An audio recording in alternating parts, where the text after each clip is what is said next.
أشهد أن لا إله إلا الله وحده لا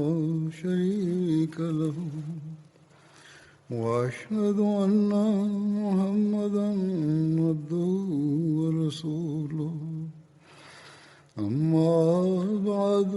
فأعوذ بالله من الشيطان الرجيم بسم الله الرحمن الرحيم الحمد لله رب العالمين الرحمن الرحيم مالك يوم الدين إياك نعبد وإياك نستعين اهدنا الصراط المستقيم صراط الذين أنعمت عليهم غير المغضوب عليهم ولا الضالين هو الذي بعث في الأميين رسول منهم يتلو عليهم آياته ويزكيهم ويعلمهم الكتاب والحكمة وإن كانوا من قبل لفي ضلال مبين वही है जिसने उम्मी लोगों में उन्हीं में से एक अजीम रसूल मबूस किया। वो उन पर उसकी आयत की तिलावत करता है और उन्हें पाक करता है और उन्हें किताब की और हिकमत की तालीम देता है, जबकि इससे पहले वो यकीनन खुली खुली गुमराही में थे। वआखरीन मिनहुम लम्मा यल्हक़ू बिहिम वहुवल अज़ीज़ुल हकीम। दा खुतबा हज़रत मिर्ज़ा मसरूर अहमद साहब खलीफतुल मसीह अल ख़ामिस अय्यदहुल्लाह तआला बिनस्रिल अज़ीज़ د کال 2021 د مارچ د میاشتې په 26مه نیټه د مسجد مبارک اسلام آباد ټلفټ نه ارشاد فرمایلی و. دلته به د هغې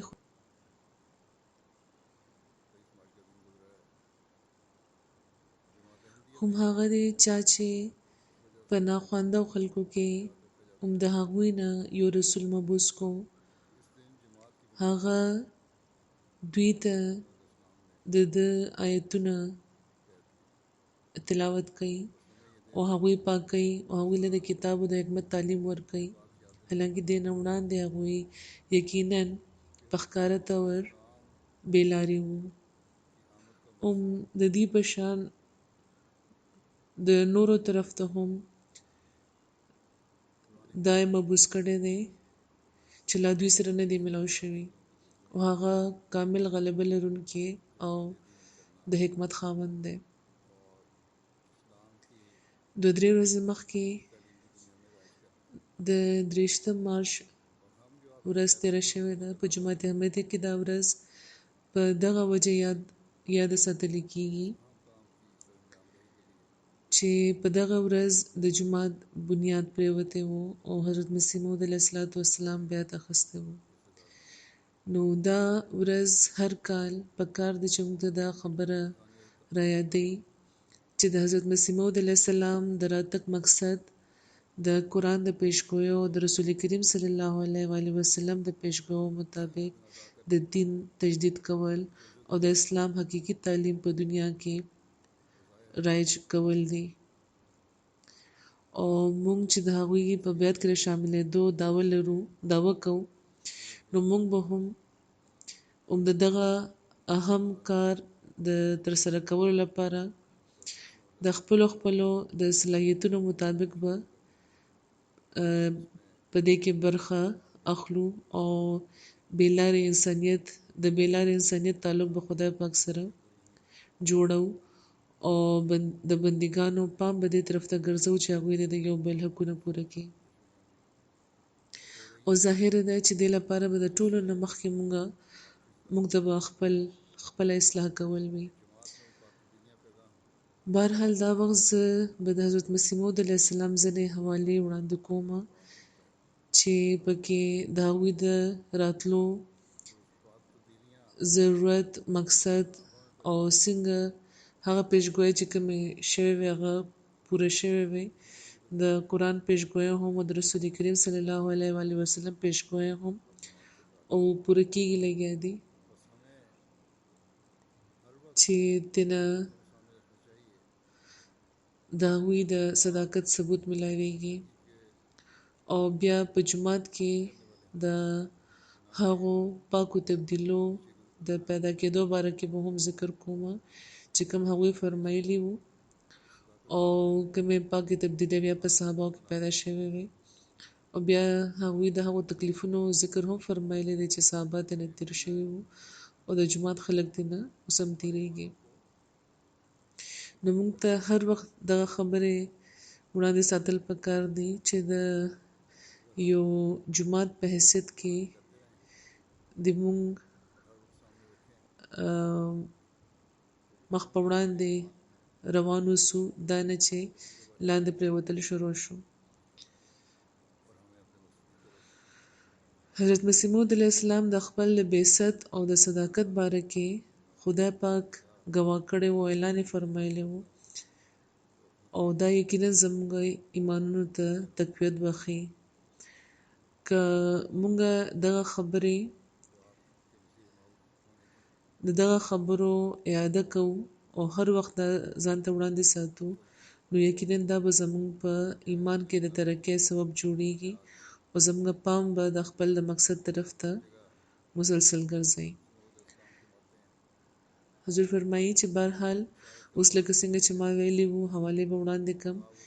چې د خپلو لپاره هم دي او د اغیارو لپاره هم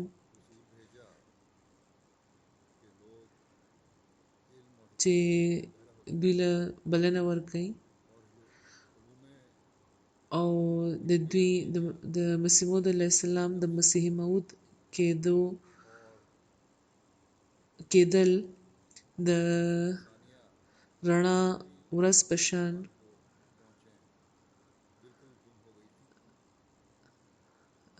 واضح کوي، ښکاره کوي.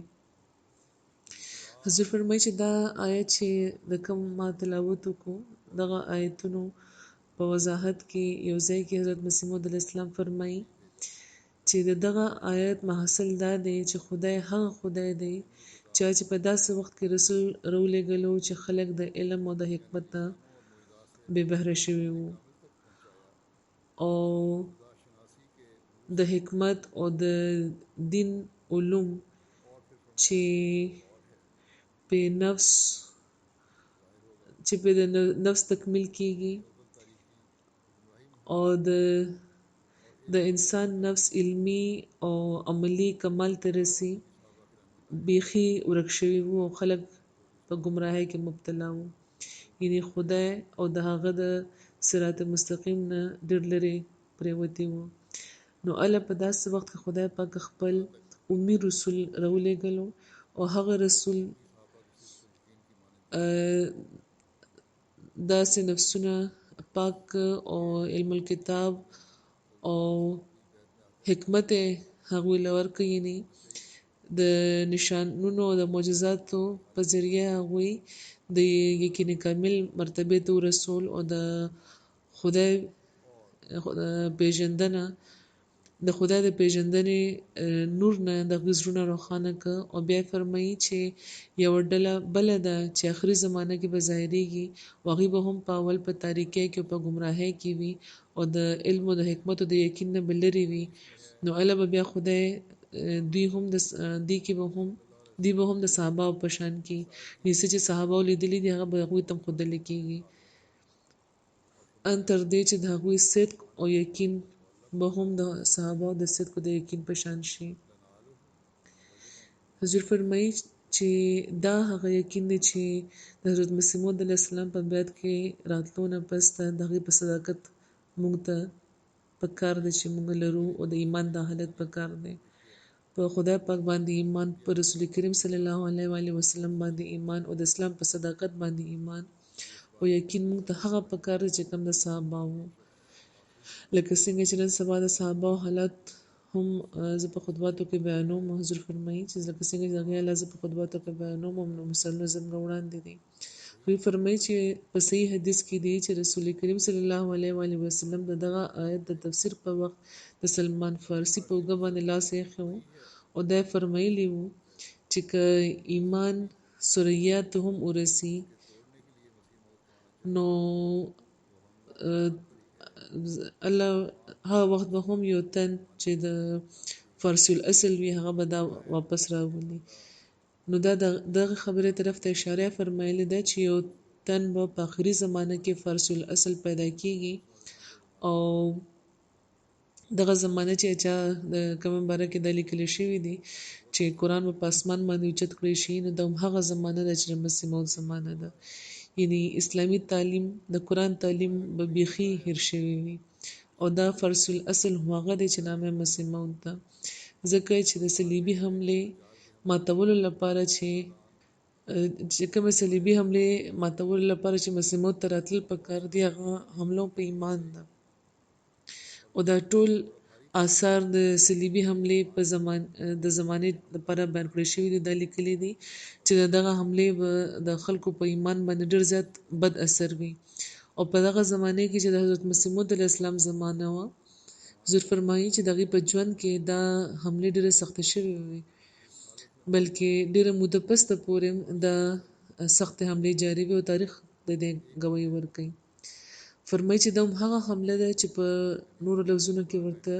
دجالي حمله ویل کېږي.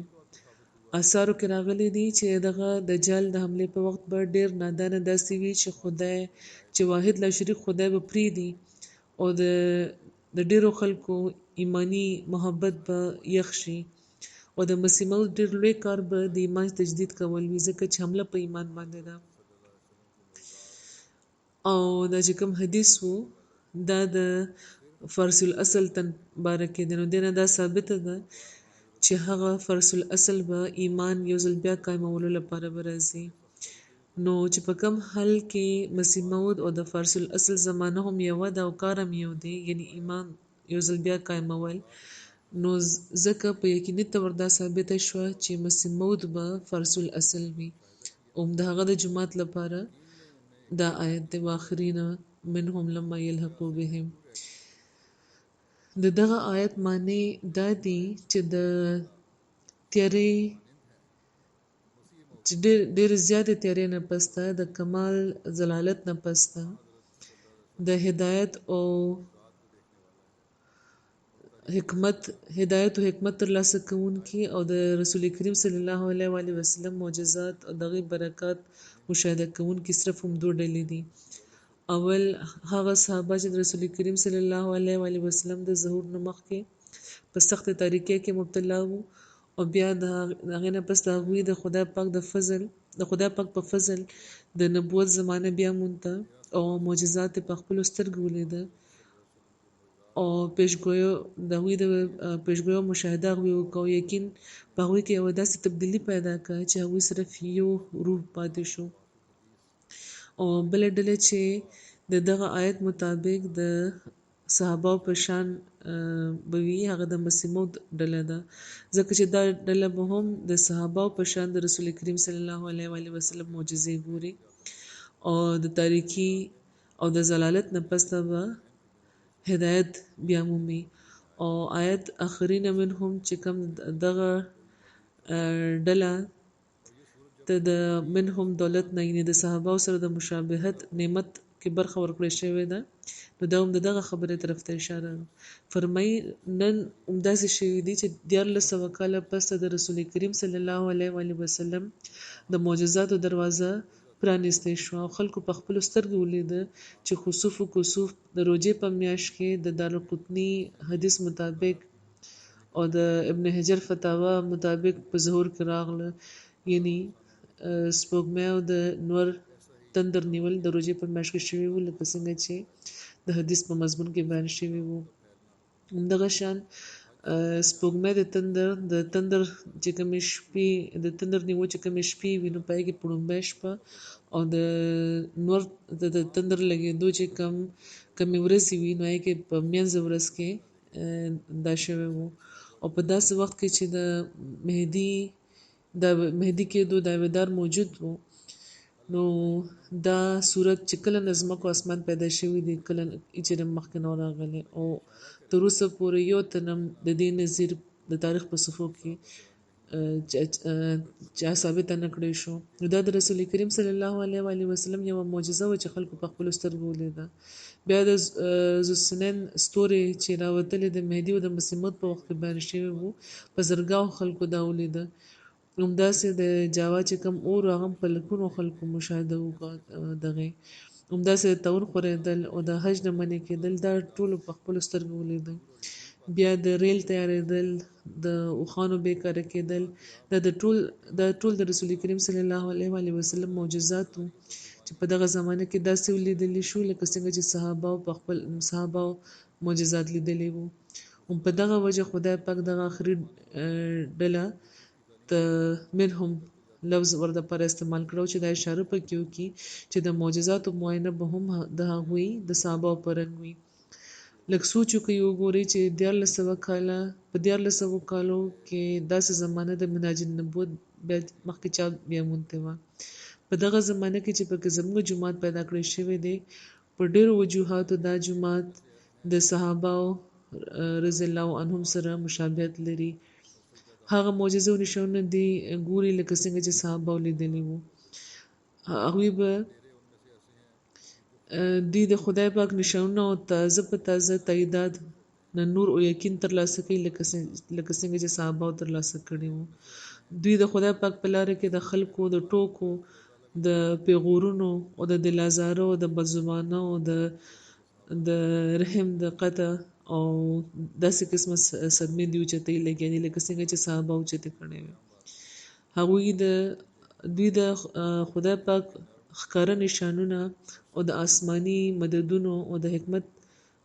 په تعلیم پاک ژوند ترلاسه کوي لګېدې لکه څنګه چې صحابه ترلاسه کړی وو. دا یو ډېره اهمه خبره ده، موږ همیشه یاد ساتل پکار ده چې د حکمت په تعلیم پاک ژوند به ترلاسه کوو. په قرآن باندې غور ضروري دی. په قرآن باندې غور کول دی او دا ډېر ضروري دی. فرمایي چې ډېر په دې کې په داسې دي چې په مونځ کې جاړي او خپل سجدهګاهونه په اوښکو لوندوي لکه څنګه چې به صحابه کول، څنګه به چې صحابه جوړل. ډېر په دې کې داسې چې رښتوني خوبونه ګوري او د خدا پاک الهام نه مشرف کېږي لکه څنګه چې صحابه به کېدل. ډېر په دې کې داسې چې خپل محنت چې کم مال دوی ګټلی وي هغه صرف د خدای پاک مرضۍ لپاره زموږ په سلسلې خرج کوي لکه څنګه به چې صحابه خرج کول.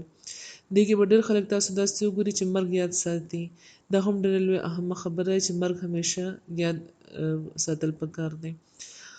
او زړونه په زړونو نرم دي، نرم زړه لري او په رښتونې تقوا د رښتونې تقوا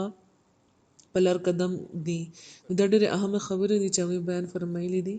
او دا هر وخت موږ د وړاندې ساتل پکار دي. لکه څنګه چې د صحابه سیرت وو، هغه د خدای ډله وه چې خدای پاک په خپله سنبالوله. دا د خدای ډله ده چې خدای پاک په خپله سنبالي او ورځ تر ورځه د دې زړونه پاکوي او د دې سینې د ایمان د حکمتونو نه ډکوي لګیا دی. نو موږ حضور فرمایي چې موږ ته کتل پکار دي چې آیا دا ټولې خبرې زموږ دننه هم پیدا کېږي لګیا دي او په آسماني نښانونو دوی ځان طرف ته راکاږي لګیا دي لکه څنګه چې به صحابه راکاږل. دغه جومات کې هغه ټول علامتونه موجود دي چې د آخرین منهم د لفظ نه ظاهریږي او ضروري و چې د خدای پاک خبره یو ورځ پوره شوې وي. بیا وی فرمایي چې دا زمانه هم هغه زمانه ده چې پکې خدای پاک دا اراده فرمایلې ده چې مختلف فرقې د یو کام کی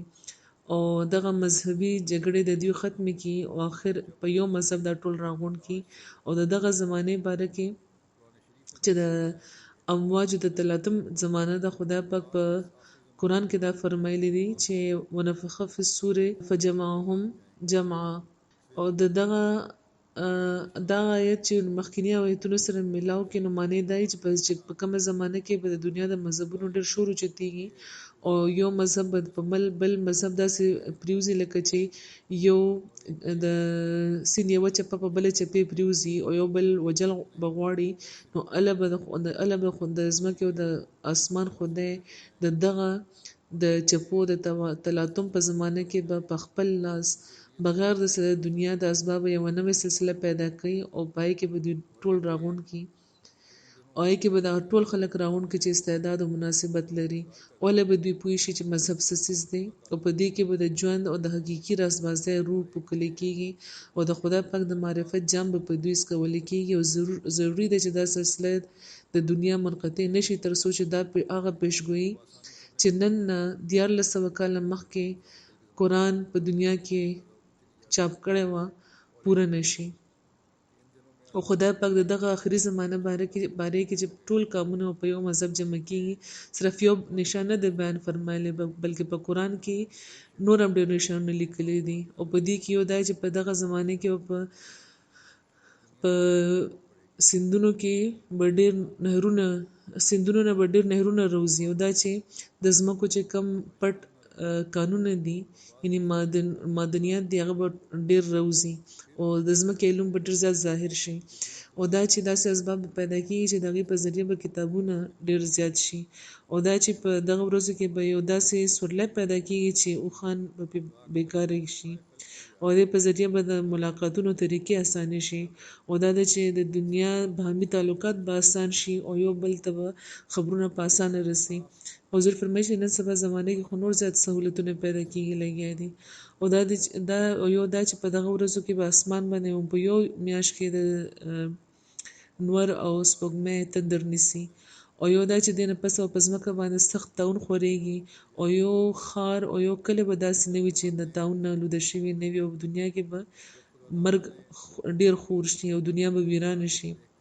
او ځینې ځایونه خو بالکل تباه شو د دې به نامه او نښه پاتې نه شي او ځینې ځایونه به تر یو حده پورې په عذاب کې به ګرفتار وي بیا به هغه بچ کړی شي دا ورځې به د خدای پاک د سخت عذاب ورځې وي دې لپاره چې خلکو د خدای پاک نشانونه چې د هغه د فرستادۍ لپاره په دغه زمانه کې ظاهر شوي قبول نه کړ او د خدای نبی چې د اصلاح لپاره د خلک راغلی و هغه رد کو هغه دروغجن وګرځولو نو دا ټول علامتونه په دې زمانه کې چې په کوم کې موږ یو پوره شوي دي د کلمن لپاره دا صفا او روښانه لاره ده په داسې وخت خدای پاک زه مبوس کړی ما چې په قرآن کې لیکل شوی ټول علامتونه زما ظهور لپاره ظاهر شوي دي او تاریخ دا گواه دی چې دا ټول دغه په زمانه کې دا ټول خبرې پوره شوي او ځنې تر اوسه پوره کېږي لګیا دي بیا هغې فرمایي چې کله خدای پاک د زبانې موجوده حالت ولیدو او ځمکه ولیده چې د قسم فسقو د ګمراهۍ او د ګناه نه ډکه ده او زه د حق د تبلیغ لپاره د اصلاح لپاره مامور کما نو دا زمانه هم داسې و چې دغه دنیا خلکو د هجري کال ختم کړی و او په 14مې پیړۍ په سر رسېدلی و نو علما د هغه حکم په پابندۍ په عامو خلکو کې د تحریري اشتهاراتو د تقریرونو په ذریعه دا आवाज کول شروع کو چې دغه پیړۍ په سر باندې چې کوم د خدای پاک له طرفه د دین تجدید لپاره براتلو هغه وزېما د لپاره چې هغه ایمان چې د ځمکې نه اوچت شوی دی هغه دوباره قایم کم او خدای پاک نه قوت واخلم او دغه د لاس په کشش دنیا د صلاح او د تقوا او د رازبازۍ طرف ته راکاږم او د هغې اعتقادي او عملي غلطۍ لرې کړم او بیا چې په دې ما یو څو کاله تېر شو نو د خدای پاک د وحي په ذریعه په ما باندې دا په صراحت واضح کړی شو چې هغه مسیح چې دغه امت لپاره د سره راس موعود وو هغه آخري مهدي چې د اسلام د تنزل په وخت د گمراهۍ د خورېدو په زمانه کې به نیغ خدای پاک نه هدایت بیا اخستو والا او هغه آسمانی مائده د نوې سر نه د انسانانو مخ ته وړاندې کوونکی وو د خدای پاک په تقدیر کې مقرر کړی شوی وو چې زیرې نن 1400 کاله مخکې رسول کریم صلی الله علیه و وسلم ورکړو نه هم زم او د خدای پاک مکالمات او د هغه مخاطبات په دغه صفه په دومره صفه او په تواتر د باره کې وو چې د شک او د شبهې گنجائش هیڅ ځای پاتې نشو. یو خو هر چې کوم وحی وکېده نو به د یو فولادي میخ په شان په زړه کې به ننوته او دا ټول مکالمات الهیه دغه شان د داسې د عظیمشانو پیشګیونو ډک وو چې د روښانه ورځ په شان به هغه پوره کېده او د دوی د تواتر او د کثرت او د اجازي طاقتونو په کرشمو زه دغه خبرې اقرار له مجبوره کړم چې دا هم د هغه وحده لا شریک خدای کلام دی چې چا کلام قرآن شریف دی. او په دې کې زه د تورات او د انجیل نامه نه اخلم ځکه چې تورات او انجیل د تحریف کوونکو په لاسونو کې دومره محرف او مبدل شوی دي چې اوس دغه کتابونه د خدای په کلام نشي بلل کېدی. نو هغه د خدای پاک وایي چې په ما نازله شو هغه داسې یقیني او قطعي ده چې د په ذریعه ما خپل خدای بیا مونږ او هغه وایي نه صرف دا چې آسماني نشانونو په ذریعه د حق الیقین مرتبه ته رسیدلې ده بلکې هر برخه د خدای پاک کلام په قرآن شریف باندې چې وړاندې کړی شو نو دغه مطابق ثابت شو او د دې تصدیق لپاره د باران په شان د آسماني نشانونه راورېده. او په دغه ورځو کې د روژې په میاشت کې نور او سپوږمۍ تندر ونیو لکه څنګه چې لیکل شوي چې دغه مهدي په وخت کې به د روژې په میاشت کې د نور سپوږمۍ تندر نیسي او په دغه ورځو کې به طاعون به هم کثرت وي. او پنجاب کې دا راغلی لکه څنګه چې په قرآن کې دا خبر موجود دی او مخکې تیر شوي نبیان له ورکړل شوی چې په دغه ورځو کې به ډېر مرګ ډېر زیات شي او یو کلی یو ښار به هم دې نه بهر نه وي. نو همداسې وشو اوس هم کېږي لګیا دی. خدای پاک دغه وخت په دغه ملک کې چې د طاعون نام و نښم نه وه د دې نه 22 کاله مخکې ماله خبر راکړی د طاعون د راتلو. بیا د هغوی خپل د دعوې باره کې وی چې زه هغه تن یم چې په وخت ظاهر شوم او د چا لپاره چې په اسمان باندې د روژې په میاشت کې نور او سپوږمۍ د قرآن او د حدیثو د انجیل او د نورو نبیانو د خبرونو مطابق تندر نیولی وو. زه هغه تن یم چې چا په زمانه کې د ټولو نبیانو خبر او د قرآن د خبر مطابق په دغه ملک کې ډېر په غیر معمولي تور خارق عادت تور طاعون خور شو. زه هغه تن یم چې د صحیح حدیث مطابق د چا په زمانه کې چې حج منع کړی شو او زه هغه تن یم چې چا په دور کې هغه ستوري راختلی و چې د مسیح ابن مریم په وخت کې راختلی و او زه هغه تن یم چې چا په زمانه کې په دغه ملک کې ریل جاري شو خان بیکاره شو. ډېر زر هغه وخت به راشي چې بلکې جوخت دی چې د مکې او د مدینې ترمنځ به ریل جاري شي او هلته به خان بیکاره شي. مخکې د سړکونو په ذریعه رابطه و اوس هلته د ریل ګاډي په ذریعه شوې ده او د 1400 کالو نه چې دوی به پې دا سفر کول هغه ټول خان به بیکاره شي. د هغه وخت د اوښانو په باره کې هغه حدیث چې د صحیح مسلم کې دی هغه به رښتونی شي یعنی هغه وخت به د مسیح په وخت کې به د اوښان بیکاره کړی شي او هیڅوک هم په هغې سفر نه کوي. همداسې زه هغه تن یم چې په لازمه چې په سوونه نشانونه ظاهر شو. آیا په ځمکه څوک داسې تن ژوندی شته چې په نشان نمایي کې نشانونو ښودلو کې زما مقابلو کې په ما غالب شي؟ ما ته د هغه خدای قسم دی چې په لاس کې چې زما ژوند دی چې تر اوسه پورې 2 لکو نه زیات زما په لاس نشانونه ظاهر شوي دي او شاید چې د 100,000 د جوختو یا دې نه زیاتو خلکو رسول کریم صلی الله علیه و وسلم په خوب کې لیدلي و هغوی زما تصدیق کړی دی. او په دغه ملک کې چې ځینې نامتو اهل کشف وو چې درې څلور لکه مریدان یې هغوی ته په خوب کې ښودلی شوي چې دا انسان د خدای پاک له طرفه دی. او ځینې داسې مو چې زما د ظهور نه 30 کاله مخکې د دنیا نه تېر شوي لکه چې یو زبر ګلاب شاه نومې چې لودیانه سره تعلق لرلو چا چې میا کریم بخش مرحوم د جمالپور ساکن هغې له دا خبر ورکړو چې عیسی په قادیان کې پیدا شوی دی هغه لودیانې ته به راځي. میا کریم بخش یو صالح موحد او بوډا تن و. هغه ما سره ملاقات کړو په لودیانې کې او دا ټوله پیشګویي ما ته هغه ورولی وه او ځکه مولیانو هغه له ډېر تکلیف ورکړو خو هغه هېڅ پروا ونه کوه. هغه دا وی چې ما ته به ګلاب شاه وی چې عیسی ابن مریم ژوندی نه دی، هغه مړ شوی دی، به دنیا ته واپس نه راځي. د دغه امت لپاره مرزا غلام محمد عیسی دی، چاله چې خدای پاک او دا خدای پاک په خپل قدرت او مصلحت د عیسی سره مشابه کړی دی او په اسمان باندې د ده نامه عیسی ښودلې ده او فرمایلي ورته چې یا کریم بخشه یا خپل دغه مرید ته فرمایلي وو چې کله هغه عیسی ظاهر شي ته به ګوره چې مولیان به څومره دغه مخالفت کوي خو نامراده به پاتې کېږي او تر اوسه پورې حضور فرمایي چې نامراده دي. هغه به دې لپاره دنیا کې ظاهرېږي چې هغه د دروغو حاشیې چې په قرآن لیکلي شوي دي هغه لرې کړي او د قرآن اصل مخ د اصل صحره دنیا ته وښایي. په دغه پیشګویۍ کې دغه زبرګ په صفات ته ورته اشاره کړې وه چې ته به دومره عمر بیا مومې چې هغه عیسی به ووینې. نو دا پیشګویي خپل هغه مرید ته د هغه عمر باره کې وه. بیا حضرت مسیح موعود علیه السلام فرمایي چې یاد لري چې د خدای نامه غفور ده، نو بیا به ولې هغه خلک چې رجوع کوي معاف کوي به نه. دغه قسمه غلطۍ دي چې په کام کې راغلي دي، هغوی په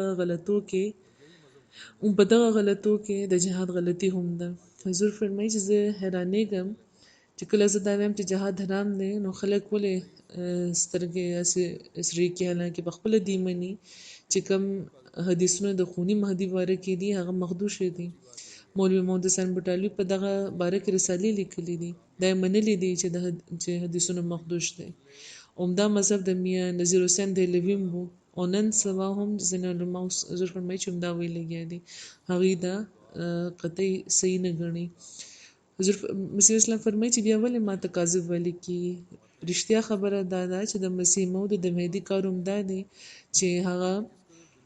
د جنگونو سلسله بند کړي او د کلام د دعا او په توجه د اسلام نامه اوچته کړي. نو دا کلام دعا او توجه عمده کار د هغوی د منونکي اوس دی نن. هغوی فرمایي چې افسوس دا دی چې خلک په دغه خبره نه پوهېږي، ځکه دې لپاره چې څومره توجه د دنیا طرف ته ده هغومره دین طرف ته نشته. حضور فرمایي چې موږ ته د خپلو حالتونو جایزه اخیستل پکار ده. د مننو نه پس هم چېرته زموږ توجه یو ځل بیا خو د دنیا طرف ته نه ده شوې ډېره زیاته.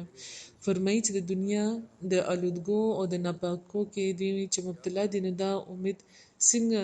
کېدی شي بیا چې په دې باندې د قرآن معرف به واضح شي. هلته خو صفا لیکلي چې لا یمسه الا المطهرون. دا خبرم د زړه نه واورئ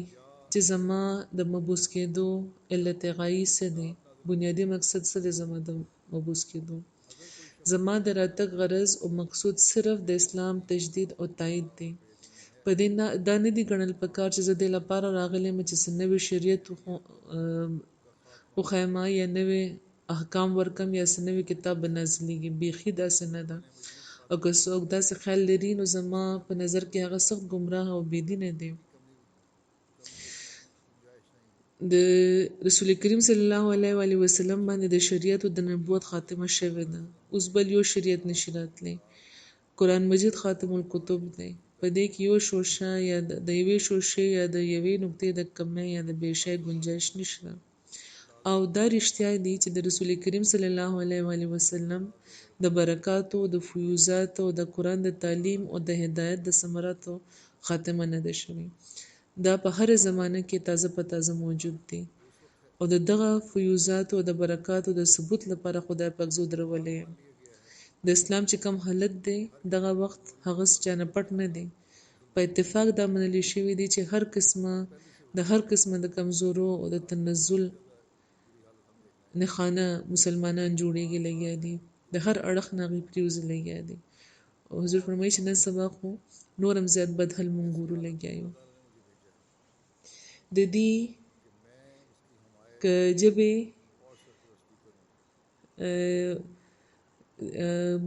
یو ځای دي نو زړه ورسره نشته او اسلام یتیم شوی دی. په داسې حال کې خدای پاک زه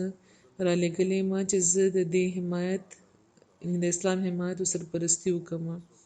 او د خپل د وعدې مطابق یې زه را لېږلی یم، ځکه چې هغه فرمایلي وو چې انا نحن نزلنا الذکر وانا له لحافظون.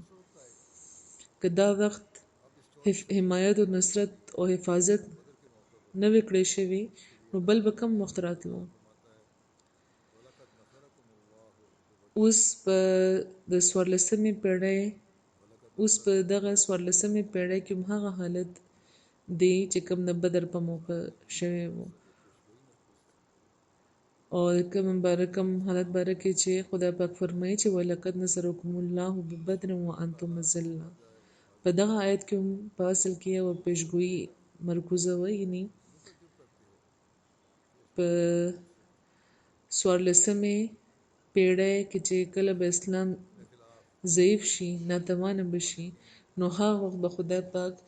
دغه د حفاظت د وعدې مطابق د دې مدد وکړي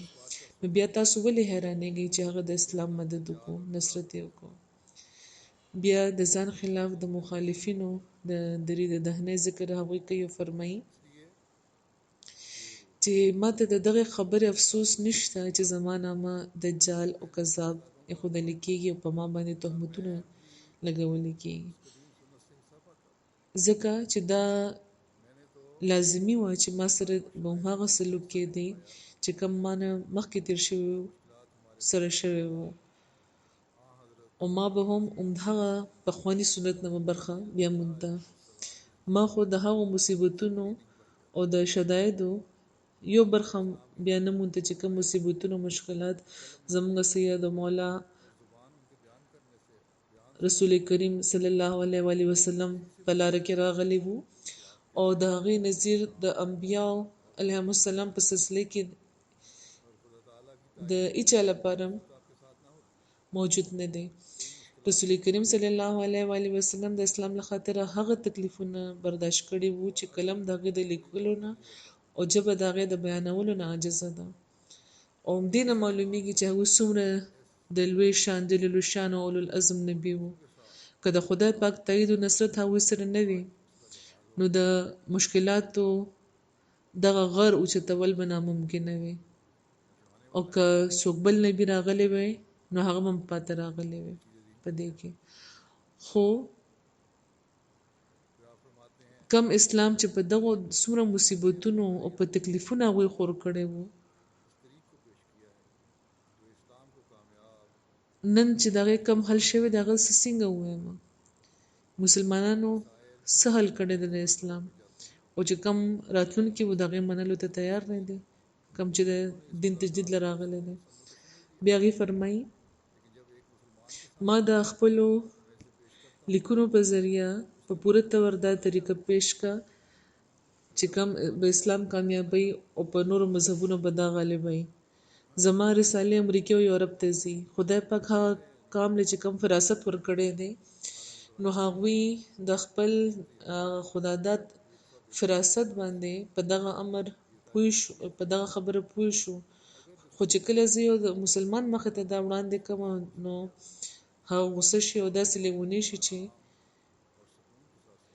لکه وجل غواړي او عملاً هم حضور فرمایي نن سبا دوی دا کوي لګیا دي احمدیانو سره حالانکه د قرآن تعلیم خو همدا و چې ادفع بالتي هي احسن دا تعلیم دی لپاره وو چې که دشمن هم وي نو هغه په دغه نرمیا او په ښایسته سلوک باندې به ملګری شي او دغه خبرې په ارام او په سکون موري زه د خدای پاک جل شانه قسم خورم او وایم چې زه د هغه له طرفه یم او خبر ده چې زه مفتري او کذاب نه یم او که تاسو د خدای پاک په دغه قسم هم او په دغه نشاناتو هم چې کوم هغه زما تایید لپاره ظاهر کړي دي بیا ماته کذاب او مفتري وایي نو بیا زه تاسو له د خدای پاک قسم در کوم چې د داسې یو مفتري نظر پیش کړي چې باوجود له دې چې هر ورځ هغه په خدای باندې افترا او کذب تړي او بیا خدای پاک دغه تایید او نصرت هم کوي او خو ښایي چې داسې دروغجن چې په خدای پاک باندې دروغ وایي او نو خدای پاک بیا هم دغه تایید فرمایي نن په دنیا کې خوره جماعت احمدیه هغه دغه خبرې واضح ثبوت نه دی چې د خدای پاک تاییدات د حضرت مسیح موعود علیه السلام سره دي فرمایي په کار خدا چې هغه تبا کړی وي وجلې وي خدای پاک دروغجن وجني خو دلته خو د هغې بالکل په خلاف معامله ده. زه د خدای پاک قسم خورم او دا وایم چې زه صادق یم، د هغه له طرفه راغلی یم، خو ما ته کذاب او مفتري ویل کېږي. او بیا خدای پاک په هره مقدمه او په هره بلا کې چې کام زما خلاف پیدا کوي ما له کامیابي راکوي او ما ته نه بچ کوي. او بیا داسې نصرت زما فرمایلی دی چې د لکونو انسانانو په زړه کې زما مینه اچولې ده. او لرې او جوخت هغه وخت حضور فرمایي چې صرف د هندوستان پورې و، خو اوس په یورپ کې هم، په امریکا کې هم، په افریقا کې هم، او په جنوبي امریکا کې، په جزایر کې، په استرالیا کې او د عربو ملکونو په لکونو خلکو په زړونو کې هغوی فرمایي چې زما مینه اچولې ده. عجیبه معامله ده دا چې کوم د یو دروغجن سره کېږي لګیا ده چې د یو دروغجن سره داسې سلوک روان دی. حضور فرمایي چې زه په دې باندې خپل صداقت حسر کوم، یعنې همدا زما د صداقت دلیل دی. که تاسو څوک د یو داسې مفتري نشان ماله راکړي چې هغه دروغجن وي، په خدای پاک باندې هغه افترا کړې وي او بیا خدای پاک د هغه داسې مدد کړی وي او تر دومره موده پورې ژوندی ساتلی وي او د هغه مرادونه پوره کړي وي، نو وښایي لږ. بیا هغوی فرمایي چې مسلمانانو ته پکار ده چې کم انوار او برکات دا وخت د اسمان نه راکوزیږي لګیا دي، د هغې قدر دې وکړي او د خدای پاک شکر دې وکړي چې په وخت باندې د هغوی دستګیري وشوه او خدای پاک د خپل د وعدې مطابق، د خپل د لوز مطابق د مصیبت په وخت کې د هغې نصرت فرمایلو. او که هغوی د خدای پاک د دغه نعمت قدر ونه کړي، نو خدای پاک به د هغوی هېڅ پروا ونه کړي. هغوی خو به خدای پاک خو به خپل کار وکړي، خو په دې باندې به افسوس وي. زه ډېر په زور او په پوره یقین او په بصیرت دا وایم چې خدای پاک اراده فرمایلی دی چې نور مذهبونه به ختموي او اسلام له به غلبه او قوت ورکوي. اوس یو لاس او طاقت نشته چې د خدای پاک د دغه ارادې مقابله وکړي. هغه فعال لما یرید دی. مسلمانانو یاد لرئ خدای پاک زما په ذریعه تاسو ته دا خبر درکړی دی او ما خپل پیغام ورسولو. اوس د دې اورېدل یا نه اورېدل ستاسو په اختیار کې دی. دا رښتیا خبره چې حضرت عیسی علیه السلام وفات شوی دی او زه د خدای پاک قسم خورم او دا وایم چې کم موعود چې راتلونکی و هغه هم زه یم. او دا پخه خبره ده چې د اسلام ژوند د عیسی په مرګ کې دی. بیا هغوی فرمایي زما نادانه مخالفین خدای پاک ورځ تر ورځه د انواع اقسام د شرونو ښودلو په ذریعه ذلیل کوي او زه د هغه قسم خورم او دا وایم چې لکه څنګه چې هغه ابراهیم سره مکالمه مخاطبه کړې وه، بیا اسحاق سره، اسماعیل سره، یعقوب سره، یوسف سره، موسی سره، مسیح ابن مریم سره، د ټولو نه پس زموږ نبی صلی الله علیه و آله وسلم سره داسې هم کلامه شوی وو چې هغوی باندې د ټولو نه زیاته روښانه او پاکه وحي نازله کړې وه. همداسې هغه په ما باندې، همداسې هغه زه هم ماته هم د خپلې مکالمې او د مخاطبې شرف وبخلو. خو دا شرف ماته صرف د رسول کریم صلی الله علیه و آله وسلم د پیروۍ نه ترلاسه شوی دی. که زه د رسول کریم صلی الله علیه و آله وسلم امت نه وې، زه د هغوی په قدم نه وې روان، نو که د دنیا د ټولو غرونو برابر هم زما مال وي، نو بیا هم د مکالمې او د مخاطبې شرف ماته بیخي نشو ملاوېدی. ځکه چې اوس د محمدي نبوت نه بغیر ټول نبوتونه بند دي. شریعت لرونکي یو نبي نشي راتلی او بغیر د شریعت نه نبي کېدی شي، خو هغه چې مخکې امتي وي، نو په دغه بنیاد زه امتي یم او نبي هم. او زما نبوت یعنې مکالمه او مخاطبه خدای پاک سره ده. د رسول کریم صلی الله علیه و آله وسلم د نبوت یو ظل دی، یو سوری دی او دې نه بغیر زما نبوت هیڅ هم نه دی. هم هغه نبوت محمدیه دی چې په ما کې ظاهر شوی دی. او زه چونکې صرف سوری یم، امتي یم، نو ځکه په دې کې د رسول کریم صلی الله علیه و آله وسلم هیڅ کسر شان نشته. او دا د خدای پاک مکالمه چې ما سره کېږي دا یقیني ده. او که زه یو دم لپاره هم دې کې شک وکړم نو کافره به یم او زما آخرت به تباه شي. او هغه کلام چې په ما نازل شوی دی یقیني او قطعي دی. او لکه څنګه چې د نور او د دې رڼا ته چې څوک ګوري نو شک ورباندې نشي کولی چې دا نور دی او دا د دې رڼا ده، دا نور دی او دا د دې رڼا ده. همدغه شان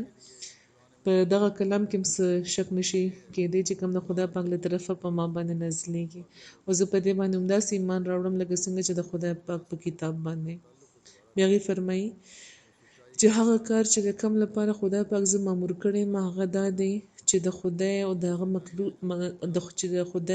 د هغه د مخلوق په پرشته کې چې کم کدورت راغلی دی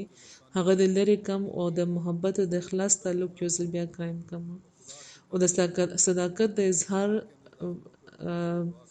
د صداقت په اظهار د مذهبي جنگونو خاتمه وکم او د صلح بنیاد کېدم او هغه د دین صداقتونه چې د دنیا د سترګې نه پټ شوي وو هغه ظاهره کم او هغه روحانیت چې د نفساني طریقو تر لاندې پټ شوی وو د هغې نمونو وښیم او د خدای طاقتونه چې د انسان دننه داخل شي د توجه یا د دعا په ذریعه نموداره کېږي د حال په ذریعه دا نه چې صرف د خبرو په ذریعه دغه کیفیت بیان کم د ټولو نه زیات دا چې هغه خالص او